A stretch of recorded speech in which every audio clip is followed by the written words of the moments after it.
উফ, আর ভাল লাগো না। মাস যায় আমার 32-এ, এই শালার পুতের কাছে টাকা পাই। এই শালার পুতে এখন পর্যন্ত টাকা দেওয়ারও কোনো চিন্তা ভাবনা নাই। দিয়ে একটা কল দিয়ে দিই।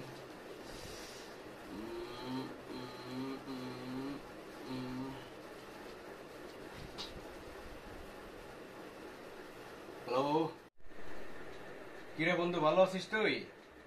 কি অবস্থা তোর? হ্যালো। হ্যাঁ বে, ভালো আছি। তুই কেমন আছিস বে? বেড়া, তুই কি ভালো থাকতে দিবি আমারে? বা তুই আমার ভালো থাকতে দিবি বা দিচ্ছিস বল?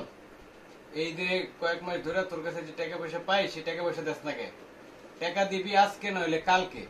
আমি জানি না কেমনে দিবি, কইতে দিবি, কি আসে বিষয়। আমার কথা বুঝতে পারছস? হ্যালো। আল্লাহর মামুর বেটা, যেখানে ফোন দে সেখানে খালি টিয়া টিয়া টিয়া। দু একা কাই বক বক করুক, এই মোবাইল ছুঁয়ে দিলাম। থাক, বাইরেতে ঘুরে আসি। হ্যালো। হ্যালো। গেছে মেশিনের ডিস্টার্ব, তোমারটা গেছে, আমি বুঝতে পারছি। আমার সাথে এরকমই নাটক করো, কথা বোঝো নাই? আমি দেখতেছি যে তোমার ব্যাপারটা, আমি তোমার এই সিন পার্ট আমি দেখতেছি।